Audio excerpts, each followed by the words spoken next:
Latest എന്ന് പറഞ്ഞാൽ ഇന്നത്തെ സുവിശേഷം നമ്മൾ വായിച്ചു കേട്ടത് വിധക്കാരന്റെ ഉപമയാണ്. വിധക്കാരന്റെ ഉപമ നമുക്ക് എല്ലാവർക്കും കാണാപ്പാടം എന്നോളം അറിയാവുന്നതാണ്.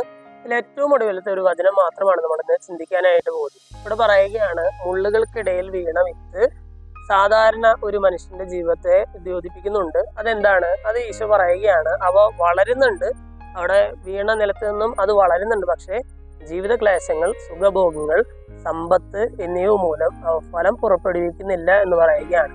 നമ്മൾ ഇന്നത്തെ സുവിശേഷ ഭാഗം വായിച്ചു ചെയ്യുമ്പോൾ നമ്മളും ചിന്തിക്കേണ്ടത് ഈ ഒരു അവസ്ഥ നമ്മുടെ ജീവിതത്തിൽ ഉണ്ടാകുന്നുണ്ടോ എന്നാണ്. അതായത് നമ്മുടെ ജീവിതത്തിൽ നമ്മൾ വചനം കേൾക്കുന്നുണ്ട്, പക്ഷേ ജീവിത ക്ലേശങ്ങൾ വരുന്നു, സമ്പത്ത് വരുന്നു, അതുപോലെ തന്നെ സുഖഭോഗങ്ങൾ വരുന്നു. ഈ മൂന്നും കാരണം നമ്മുടെ ജീവിതത്തിൽ നമ്മൾ വീണു പോകുന്ന അവസ്ഥ ഉണ്ടാകുന്നുണ്ട്. നമ്മുടെ ജീവിതത്തിൽ കേട്ട വചനം ഫലം പുറപ്പെടുവിക്കാത്ത രീതിയിലാകുന്ന ഒരു അവസ്ഥ വരുന്നുണ്ടോ എന്ന് നമുക്ക് ചിന്തിച്ചു നോക്കാം.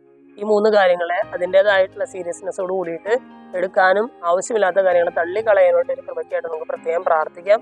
അങ്ങനെ നമ്മൾ കേൾക്കുന്ന വചനങ്ങൾ 100 മേനി ഫലം പുറപ്പെടുവിക്കാനായിട്ട് ഉതകുന്ന രീതിയിൽ നമുക്ക് ചിന്തിക്കാം. ദൈവം നമ്മെല്ലാവരെയും സമൃദ്ധമായിട്ട് അനുഗ്രഹിക്കും.